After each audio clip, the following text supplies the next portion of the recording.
For today's Hustler Casino Live pregame show, I'm going to review last night's Max Payne Monday show from my perspective, right here in the two-seat. It was memorable, and not in the best way, and you're going to hear about it. Week 21 of 50, Kindred Spirits, the session. Last you all heard, the public. I won 9,400 on last Max Payne Monday. I made a hero call against AV with 8-5 offsuit on 10-7-5, 2 spades, turn 4 of spades, river 10. She check called flop, led turn, and led river, all in. And I was able to read that hand very well and execute something I won't be doing very often in the session review you're about to hear. But also the 440 some people who have signed up at patreon.com/DGAF poker player know I had another tough week, man. I had not just busy, I'm always busy, but a tough one. And I had a nice moment with someone who is signed up already. I call them patrons. A really nice moment at around 3 a.m. at the Lucky Lady. I was getting in an Uber as this person was getting out of one to go play in one of the games that I'm building over there, and it's a Patron, and they said they appreciate my content and even the dark stuff because it provides solidarity and an escape. And it was just a really good moment for me on a night when I needed it, and it really broke up a tough week. Before that was a little bit tough. And then at the end of the week, it got extremely tough for me, some personal stuff, some family stuff. And I went into last night's show overwhelmed, distracted, a little bit heartbroken. And that's not how you want to go into a session, but luckily there's a lot of variance in live poker, and I've won despite not playing my best plenty of times.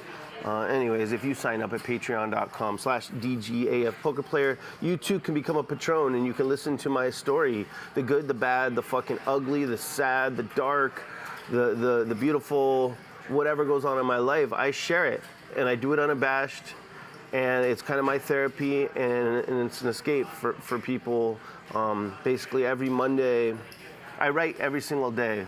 I kind of keep a diary, if you want to call it that. And then every Monday, I record about a 90-minute podcast, and I just talk about what happened since the conclusion of the previous Max Payne Monday, leading up to me about to head over here to the Hustler for the next one. And and if you sign up, if you become a patron, you can hear that. And it's not for everyone, but some people really love it, and that's the best one. I know that I'm providing escape for people, and I am helping other people who aren't perfect by not pretending to be perfect myself. So now we're going to recap last night's session, and I was here in the two-seat, and normally I run the player intros, but the audio, something was wrong with the audio last night. There was also an issue where we started playing on stream about 20 minutes late. So what you didn't see is that before we got our chips, I bought in for 4K, and we played $30 double board PLO bomb pots. You didn't see this. This was before they started keeping track of our winnings. And we're doing a $1,000 cap. That's the most that can go in post-flop. And the first hand I had nothing. We played 3 of them. And the second one, I had a wrap plus a nut flush draw on one board, and I had a wrap on the other board.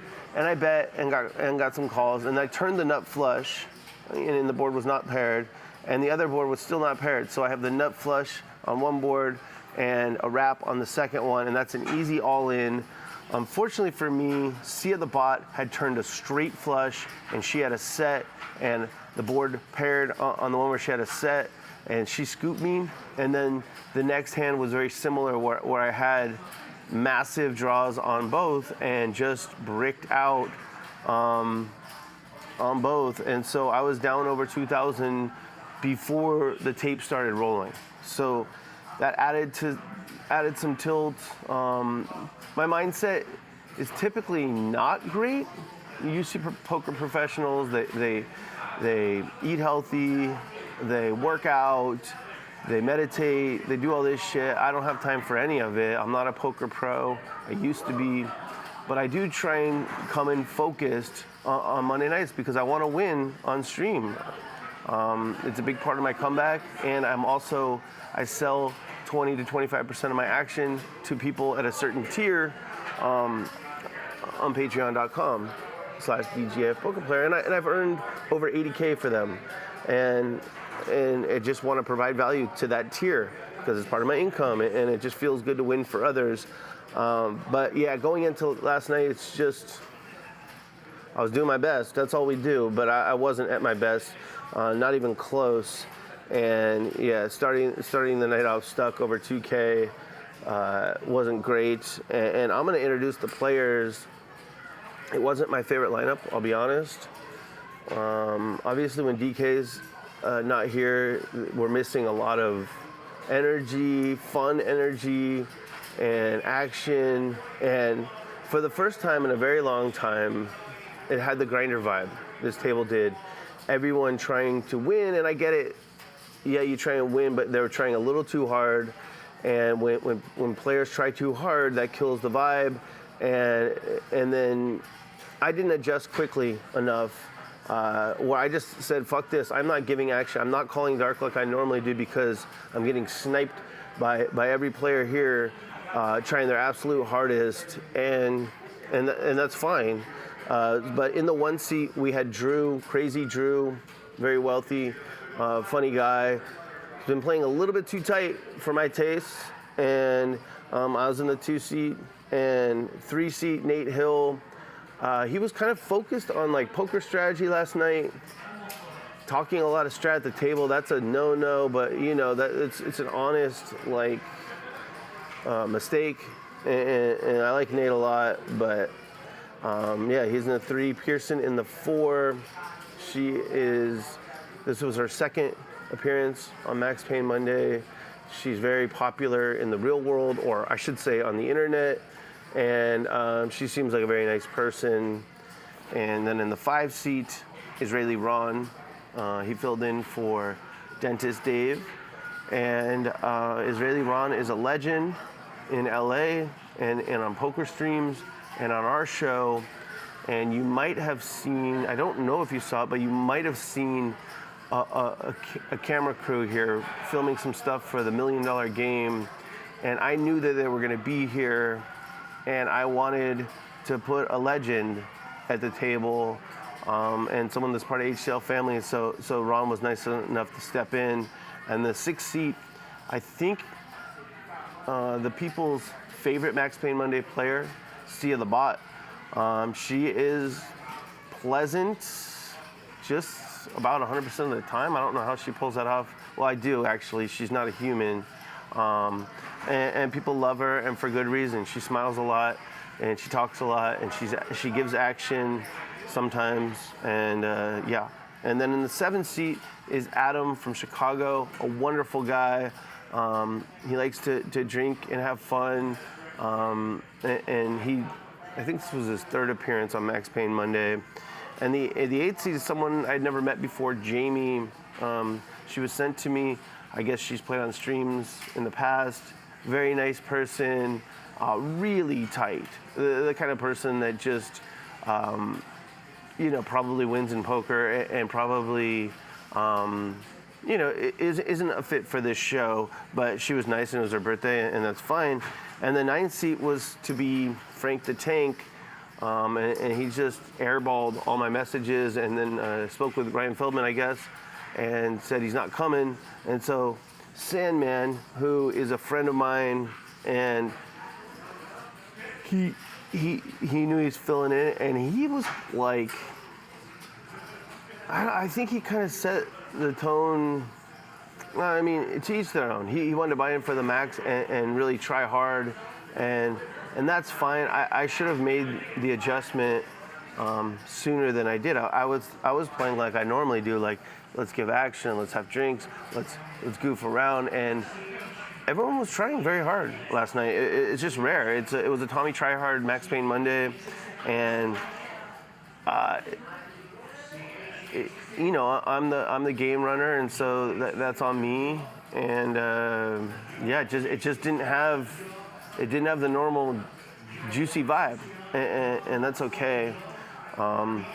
So I get pocket 10s early on, and I 3-bet, and I flop an overpair, and I bet small, and then I turn a set as the flush gets there, and there's straight out there. I win a small pot against Sandman, who just picked up a flush draw on the turn and missed. And then I had 2 pair, but Sia had flopped a flush, and I could have lost more there, but I lost some. And I typically like to go through my sessions, and then, late night, Monday night, sometimes we play after stream, sometimes we go out to dinner, sometimes we do other stuff, and then at the end of the night, I review. On my laptop, I run the whole show, and I just hit the right arrow to the hands I played. And I try and find my best play and my worst play. And we're going to talk about that. We got some clips for you. Ryan Feldman's going to run them when we get to that part. But I wrote in my notes, worst play is giving action. You got to give action to get action. But if you find yourself in a Tommy Tryhard game, if you're giving action, that's bad. You gotta. It became clear to me that these people are just trying their absolute hardest, and that I needed to stop giving action, and it took me too long, as mentioned a few times already. So it's on me. I usually could recognize that sooner. I don't play in Tommy Tryhard games too often. Occasionally if I play the main event of the World Series, it's all Tommy Tryhard, and I try hard as well, and it's kind of fun, but it's not what our show's about. And anyways, I made a flush on the turn in like a 5-way pot, and Crazy Drew was the pre-flop raiser, and I just wanted, I checked, hopefully someone takes a stab, and the river was a 4th spade, and I think it was 5 ways I said, and we checked the Drew, and he bet a lot, and I'm in a bad spot. I had 8 high flush when there's 4 spades out there. Turns out I had the best hand. He was bluffing, and none of them had a higher spade. I think it's a standard fold in my spot, but yeah, it's not going my way. And as most people know, I need to win pretty much every time I play. And then Sandman, I had raised, and it came 10, 10, 9, and I had King Jack. And he called me down with Queen 9, and then there were 2 clubs. I didn't have one. He didn't have one. The turn was a club. He check called again, and then he led river. I don't know what he was doing. He was blocker betting, I guess. But yeah, so it's a bad start for me. And then Nate, who opens a lot of hands now and 3-bets liberally, and is really opened up his game. He opens, and a bunch of people calling I have King 10 suited Broadway, a very good 3-betting hand, and he 4-bet.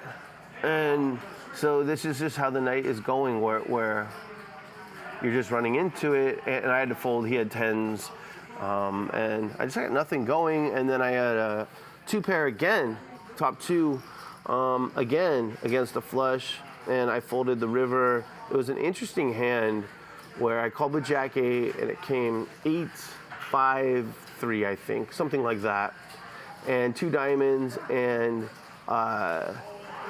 Adam, who is very fancy and very loose. He bets the flop. I call with top pair, and I turn top 2 as the flush gets there, but they check to me, and I bet, and Sia calls, and Adam calls, and then the river is a break. And Sia goes all in, and I really thought she had what she had.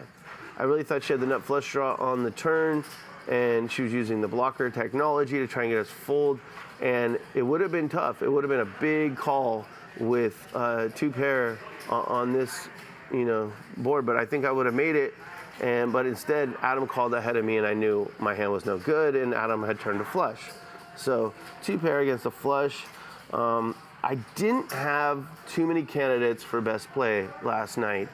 the cards weren't flowing. You saw people turning over sets and better time after time after time. And I wasn't turning over those kind of hands. And I just, as mentioned, was thinking about someone in my family the whole night. And you can't control that, I don't believe. If you love someone, you're gonna think about them if there's something going on. And well, so we'll call this my best play. It's hardly heroic, hardly a super pro play. It's just a good, solid play. It happens about 30 minutes into the show at 106.05. I'm already stuck pretty good. My image is bad. When you're stuck and your image is bad, you want to tone down the bluffing. But there are spots where you have to do it. And what's going to happen is people are going to limp, and I have 10-9 offsuit. And when I'm running good and have a good image, I squeeze here. It's a decent enough hand for me to make it a bunch in position and try and isolate one of the limpers or at least punish them. But I thought with game flow, I should just limp along, and I did. And then the flop's going to come queen high, just nothing for me.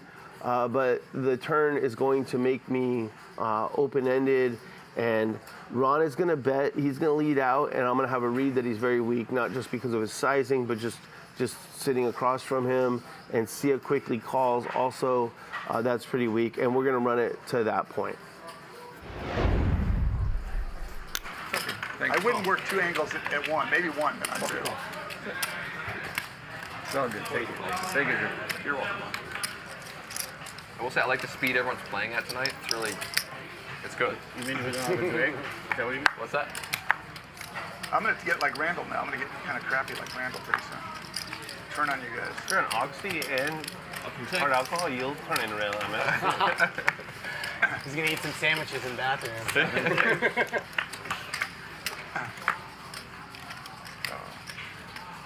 Check. Check. Check. Check. Check.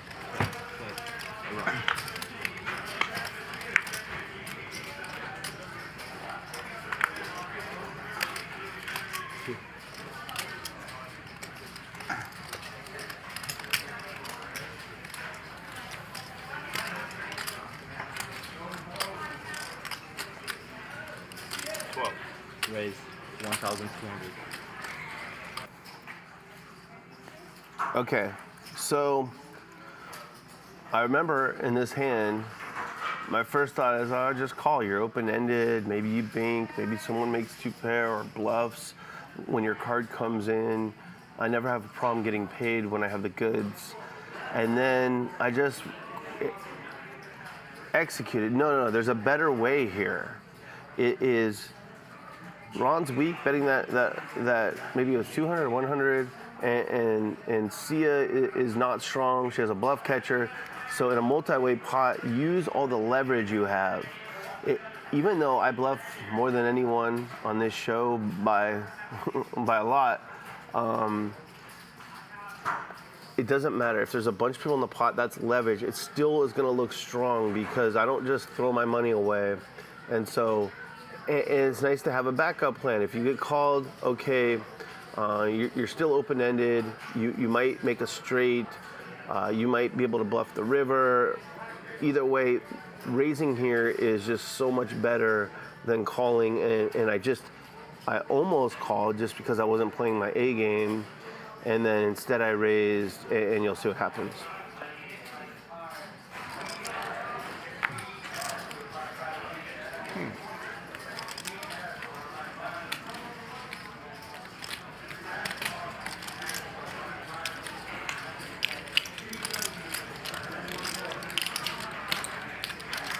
Sia's gonna fold the best hand. River? Aggression wins. Oh my God, I got them. You guys want your hands back? Yeah, I wish. I wish I didn't raise. Queen 8? Well, I had a nice one. I had Queen Deuce. I was going to do the exact. Okay, so there you have it. It worked. Something worked. Not much worked on this night, but this worked. And you know, the standard lie after the hand and say I had a monster when you had 10 high.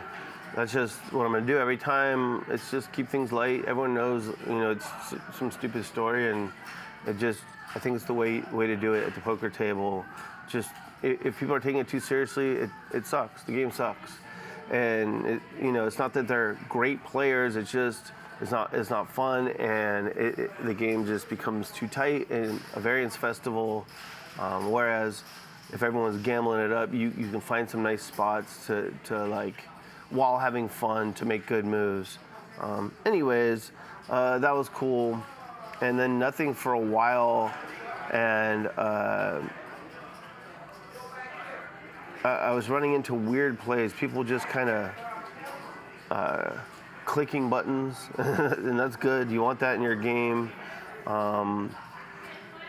But what else happened here? I'm just looking through my notes here.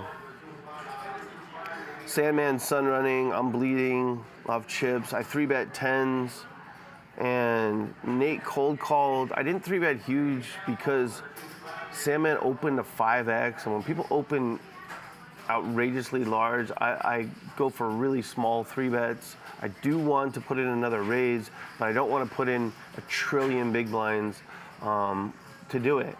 So Nate called cold, and I flopped an overpair, but it wasn't my favorite flop. And I checked, and Nate bet, and Sandman called, and I called.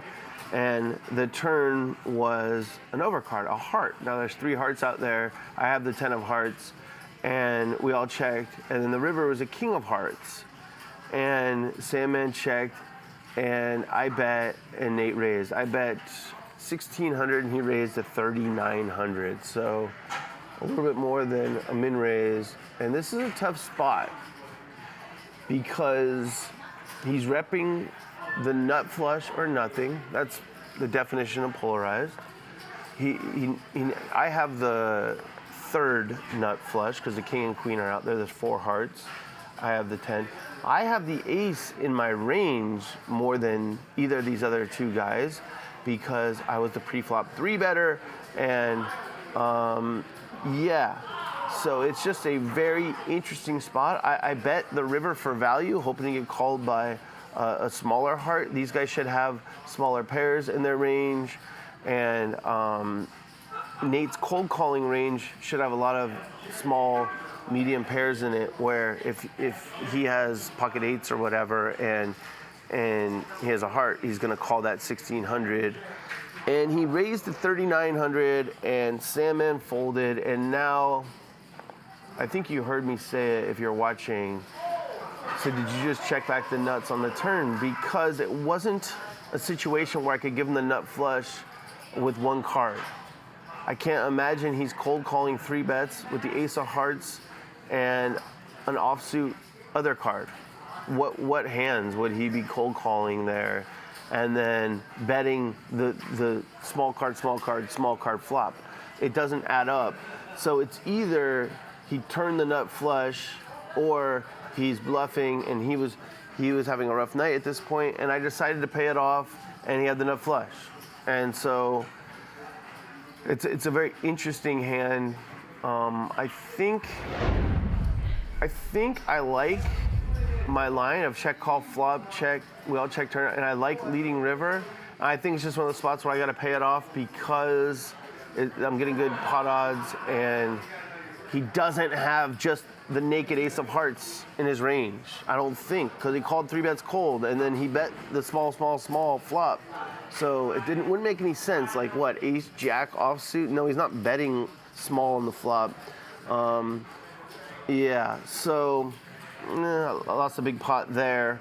I lost 5,000, and then Sandman played top pair.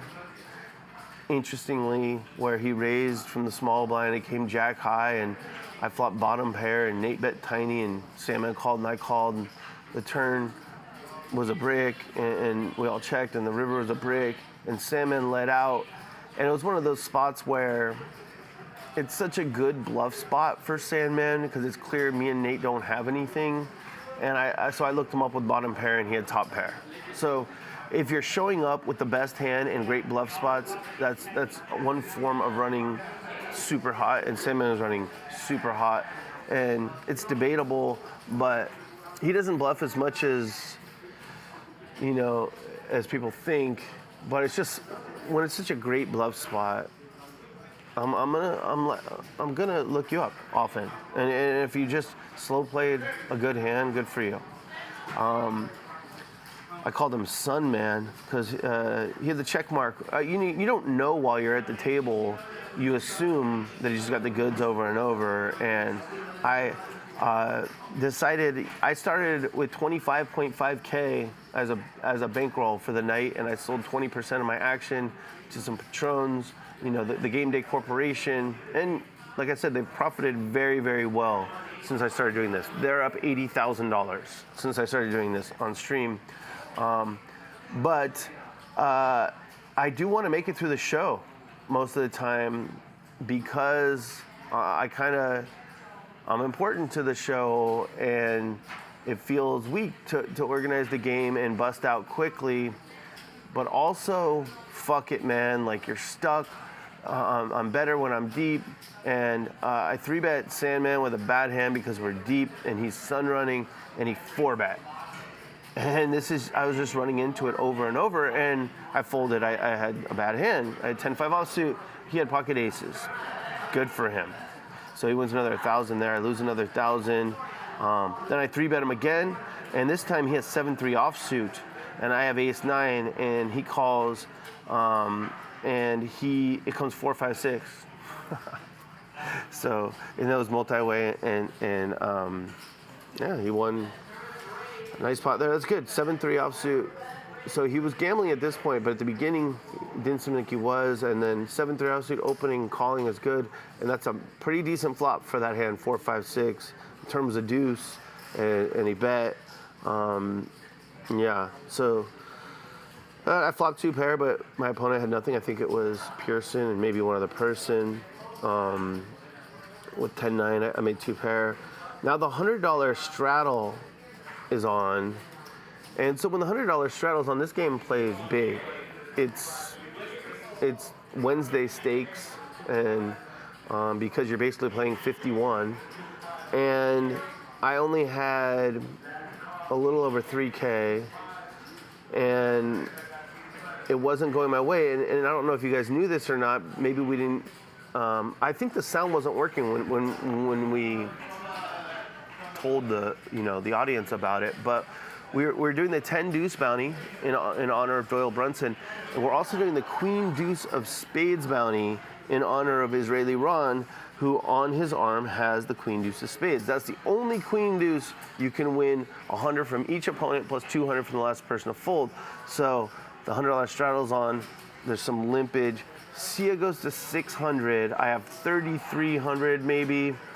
And I have Queen Deuce of Spades, and I kind of thought she had a good hand, and I thought about just calling and then like going for a stop and go, but in case I have any fold equity, I went all in, and she had Ace King, so I have, I have plenty of equity here, and I just didn't realize I never made anything, and so another trip to rebuy corner. I made a lot of them.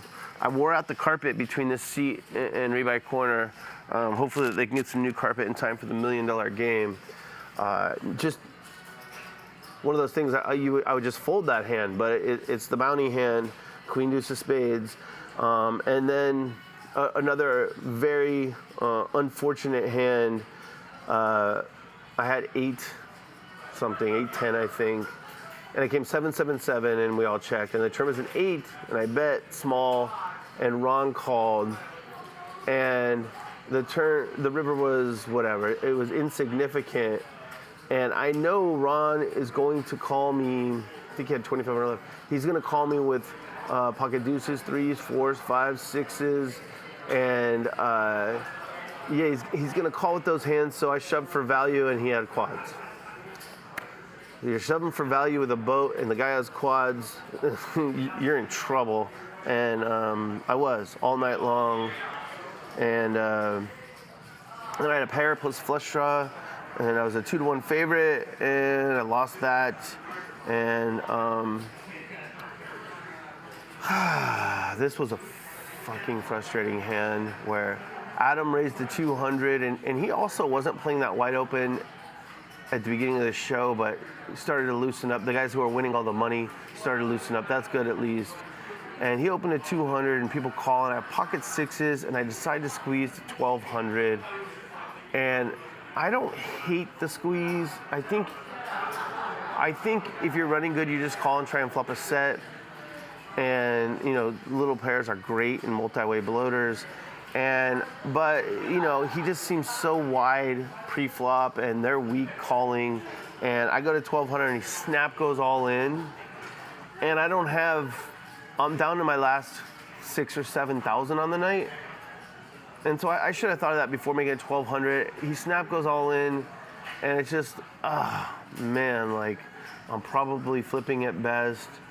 They fold, I fold. He had 7-6 offsuit, so just a weird night.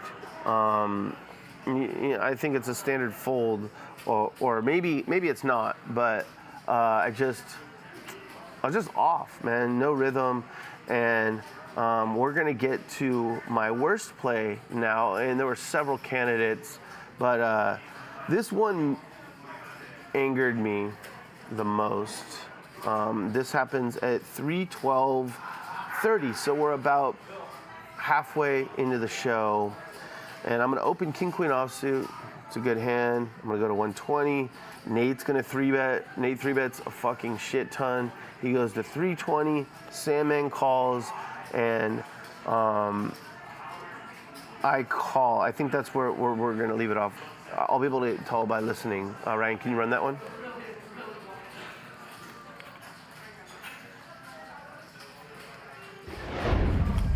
Seems like a fold. It's his army. What is this? I should fold already. Okay. Makes sense. I've seen the worm. I haven't seen the. 320. 320.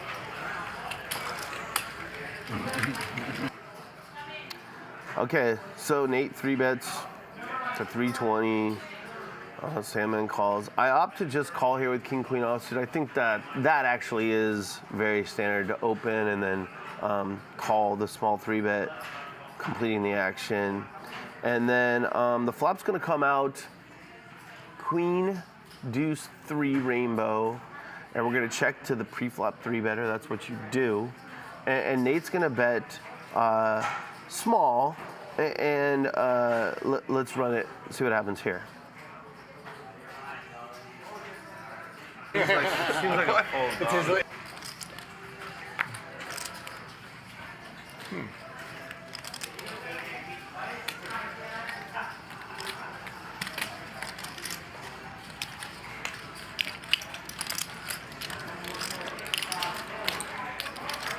Sia's gonna fold the best hand. River? Okay. Aggression wins. Oh my God, I got the. You guys want your hands back? Yeah, I wish I didn't raise. That's the clip Queen from the 8? first hand. Well, I had a nice one. Queen deuce. Seems like a fold. It's his army. What is Yeah, so already. we're in the second hand, and yeah. Yeah, I already called, and now the flop came out, and Nate bets, and that's where we're at. No worries, no worries.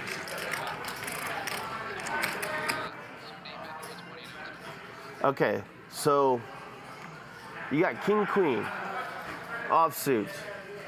The flop comes, you raised, a guy who 3-bets a ton, 3-bets, salmon calls. It comes Queen, Deuce, 3, pretty good flop for King Queen. In a single raise pot, it's almost the nuts. In a 3-bet pot, it's not, because you're concerned about Ace Queen and overpairs. And, because it's 3-bet pre-flop. I wasn't too concerned. So when he bets the flop and it gets to me, I put in the call. So I think this is my worst play, and we'll get to why. But everything so far is standard. Pre-flop and flop is standard, and then a 6 of spades is going to come out, and putting 2 spades out there for queen, deuce, 3, 6, I believe, with 2 spades, and let's see what happens now. Call.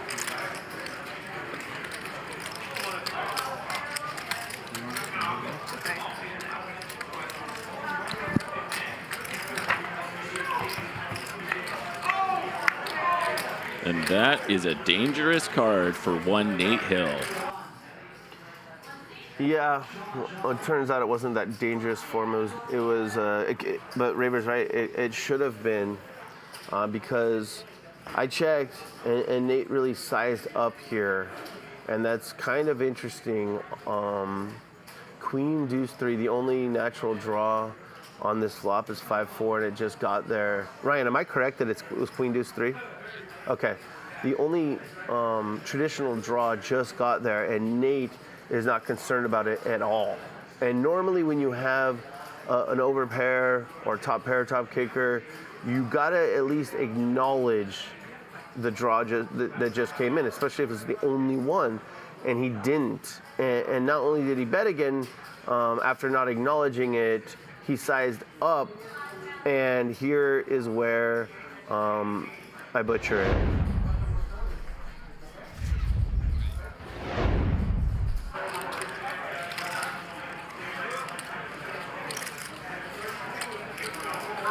He's going to bet it. Although he has ace high, he has a lot of possibilities now. A gutter to a 4, the nut flush draw. Meanwhile, DGAF sitting there with top pair second kicker. Do you just get it all in now as DGAF? If you think you have the best hand and there's a lot of draws out there, do you just get it all in now? Yeah, that's a good question, Raver. Sometimes when Raver calls a hand that I disagree with, I mention that, but on this one I agree with him 100%. Of course, there's no flush draw on the flop, but when Nate bets the turn, his range, if you take out any sort of reads or any sort of like live reads, his range, because he 3-bet pre-flop, and then he bet on queen, deuce, 3, and then he bet on the 6 of spades turn, his range is over pairs, ace, queen.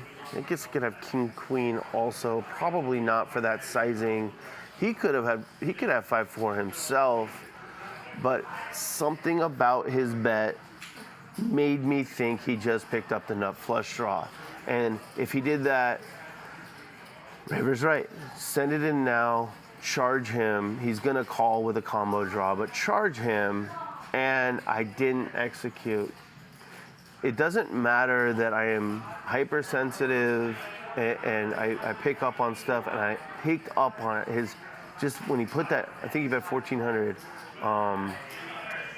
You'll see. We're gonna run it out. I failed. Make Nate Hill have to make a bad choice. No.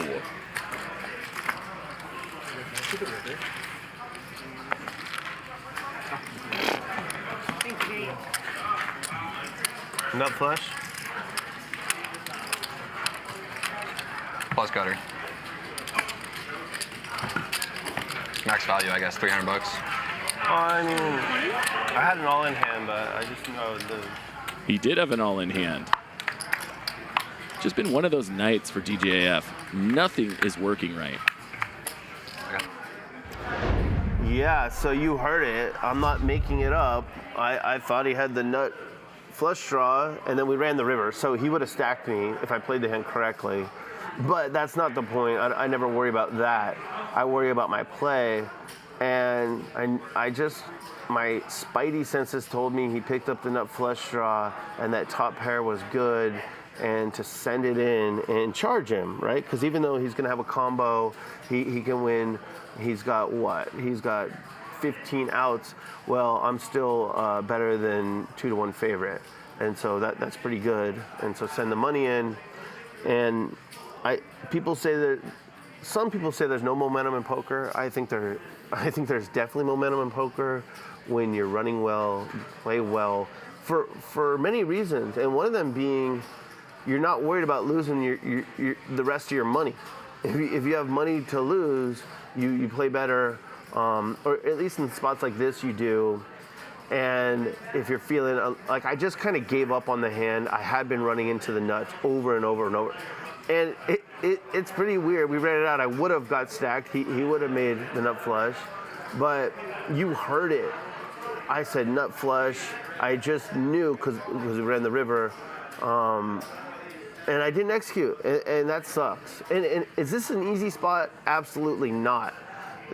Poker can be easy. Oh, I flopped a set and some dickhead had an overpair and we got it all in. Or I had aces and Ruby's had kings. Yeah, but sometimes or often poker's not that easy, and none of the spots were easy for me, including this one, where if you trust your reads, then I get the money in good and loose, and I'm happy with that. But I didn't trust it, and I gave up, and I was feeling sorry for myself, and you heard it in there. And am I proud of that? No, but will I own it? Yeah. I was having a fucking rough night, on the heels of a rough night before and day. Something really going on in my personal family life, and yeah, so that was brutal. And then nothing for a while, and this one we don't have clips on, but I had ace-9 of spades, and I opened and Nate 3-bet again. So next time I'm gonna put him on my right, and I'm gonna 3-bet him every single time he comes in a pot. Just that's what you gotta do, or I'm gonna 4-bet. Like this shit was getting old, and yeah, he had good hands, but yeah, I don't know.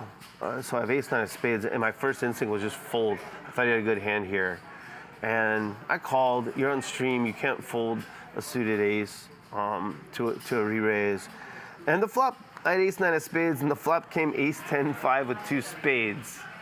Okay, top pair, nut flush draw, and I checked, and he bet small. Okay, and I think he would do this with all his pocket pairs, and for some reason I thought he had a pocket pair pre-flop. So jacks, queens, kings, what to do here? Just check, and then, just call and then be out of position on the turn, and then what, lead? No, I went for a small check raise like I would do with some bluffs, and he called, and the turn was a brick, so it was ace-10-5, 2 spades, turn's a brick, and now I checked again, and I think people will spaz here, and they'll bet their hands like pocket queens, and then if they think I'm on a flush draw, they'll call it off, and that's what happened. Nate bet, and I went all in, but he snapped me off. He had flopped the set. So many people flopped sets last night. Every time I looked up, whether I was in the hand or not, someone had a fucking set. Sets are, they're money makers in this game. And yeah, I got up before the river card was dealt. You just know. Some nights I'm not hitting a spade on the river, and I never even saw the river card. But since they didn't call me back, I assume it wasn't a spade. And I just got my shit, and I got out of here. I lost the full 25.5. Did I play my best? No. Did I run putrid? I did. Just weird spot after weird spot. Run into the nuts often. Look at this flop. This is a setup flop. You have ace-9 of spades, 3-bet pot, it comes ace-10-5 with 2 spades, and you're pretty sure your opponent has a pocket pair. Okay, he flopped middle set, and he looks cooler. Rough night for me. I had a microphone on me for the film crew, and I'd been with them all day from the morning. Those guys are awesome. And it doesn't matter, I'm in a bad place right now because just lost over half of the money I have to play with, and I'm already thinking like, well, next week I'm gonna have to figure something out, and after the $1 million game when I play again, and I just want to be alone. So you can care about others, a ton and care about making a comeback a ton and do everything in your power to make it happen, and then you can get smacked in the face with a bad session like this where you run like shit, every spot sucks, and you don't execute as well as you normally do. I went upstairs. I just wanted to sit at Larry Flynt's Bar and Grill upstairs here at the Hustler, and I wanted to be by myself. But the camera crew was up there, and they said, "Do you mind if we ask you some questions?" But before they did this, I went to see some of the hands. So I made the mistake of opening YouTube, and the best show on YouTube, at least for poker, Hustle Casino Live, and the chat was open, and the chat was being fucking toxic, and I was at my breaking point, where people talking shit about me, people that when I'm commentating, they say nice things, they're talking shit, they're just being haters, like, and I know the internet brings that out in people, but I expect way better out of our chat. And on the nights I commentate, the moderators are on the ball, and I help them with anyone's being a toxic fuckface, just put them in timeout or make them a ghost. And I went off on a couple of people that were, you know, just being super haters, judging me, saying shit, and I shouldn't. That's on me. I shouldn't. I was going off on them, and that's a bad look, and I'll own that. But also, I know because Avery took my seat, and here I am, the game runner, trying to get these new players to play. And the night that they play, so Avery takes my spot. I asked her to after I busted, and she's awesome, man. She's young, she's talented, she's great on social media. I like her content. I want her to have fun on Max Pay Monday. It's supposed to be the most fun show. She's a fun person, and she said after she only played for an hour and a half or whatever, that she doesn't want to play anymore because the chat is so fucking toxic, and that's on all of us to be better.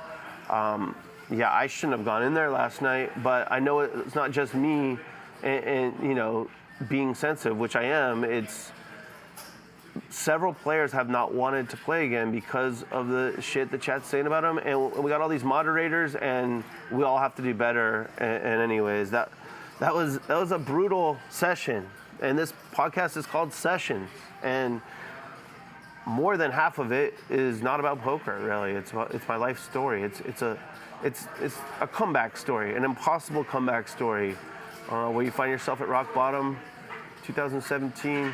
$250,000 in debt. You don't even know how you got there. You don't know why you've been a fuck up your whole life, where anytime something goes good, you fuck it up. You weren't even aware. And I gained all this awareness and insight at that time, and a lot of repressed memories started popping up, and it was painful, and I've been working through it. And most of the podcast is that, me working through this, trying to move on from my old self-destructive ways, and doing that and building stuff from nothing. This podcast is in its 6th year, and like I said last week, we had over 500 people supporting on Patreon prior to the Jack 4 nonsense. It's dipping because the story got dark. That shit fucked me up, and I told the people about it, and it made me angry, and I wasn't angry prior. No one had ever heard anger from me. But I keep it real, no matter what. And so when I tell you I had a rough night and I went to a dark, not like super dark place, but just want to be alone, and then your breaking point, these people want to talk shit, come down to the Hustler. And that's bad. It's a bad look, but it's also the fucking story. And that's what I tell here at Sessions, the story. And if you want the other stuff, the intimate details, you go to patreon.com/DGAF poker player, and it's not always dark, but sometimes it is. And we're gonna run through my goals quickly. Not doing so great on my goals. 3 goals to start the year. They're all numbers. I wanna have 0 debt. Okay, well, I do have so many jobs and things, they're all going well. The podcast is dipping for a couple reasons. People don't like me belaboring how traumatic that the Jack 4 shit was, and a couple other reasons. But my hosting at Hustler is popping. I'm hosting at Lucky Lady down the street. It's fucking popping. It feels so good to build something from nothing. Built this podcast, a community behind it from nothing. Startup Poker Ags from nothing. Became a commentator. Just said, yeah, I'll do it. I'd never done it before. I worked with Bo, World Bo Free, one time at the bike. I was just like his color guy. And now I'm a commentator. I'm a legit one. And so everything's going well, but you're not going to get out of debt until you go on a heater. And this is the opposite of one when you dust off 25.5. So my debt remains high, 173.5. I could easily knock that out in a few months, but got to do better than last night. Another goal is 35. I thought I would play 50 times on stream. Hopefully I will this year, and I want to win 70% of those because people at a certain tier get to buy $100 of me every time I play, and I don't charge any markup or VIG, and I want that to be a valuable perk, and it is. Even after last night's rough night, I'm still up over 70,000 for those people. But I've only won 10 out of 19 sessions this year.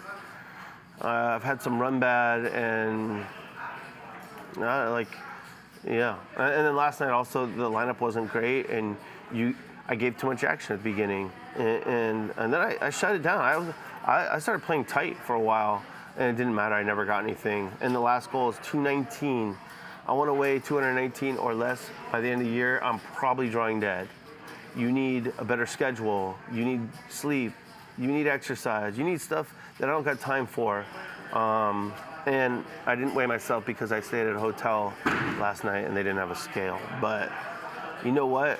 It's going to be fine. It's going to keep going. And stay tuned for a very special ante game tonight. We got Jay Boogie out there on the casino floor. He's ready to play. Francisco the Pro just put his chips down. I'm looking forward to it's interesting. After I have a rough session, I always typically have the best night commentating because I want to pour all that energy into something good and providing an escape for all of you tonight that are watching the show. And of course, Friday the $1 Million Game kicks off. I typically commentate Tuesday and Thursday. Just doing Tuesday this week. I'm gonna go take care of some stuff on Wednesday and Thursday, and Friday I'm gonna be here for the pregame show, and then I'm gonna close the first night of the $1 Million Game. I'm gonna close the second night as well, and then I'm gonna take the third night off to be with my kids, and I'm gonna close the fourth and fifth night, and I'm fucking pumped on this. And I will see you all in the chat at 5 p.m. Enjoy the countdown and try not to hate. It's weak. All right, peace.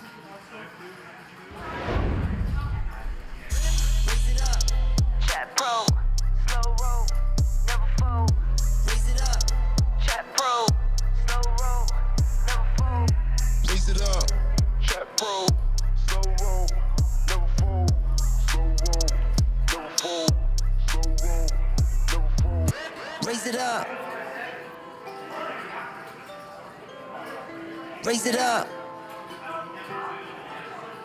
Chat Pro.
DGAF. Washburn said no slow. Exactly. What are you doing? He just missed like the best opportunity for a slow roll. How do you not slow roll there? That's just bad etiquette. Not slow rolling there. Come on. A big pot here. Julie flops the nut flush draw.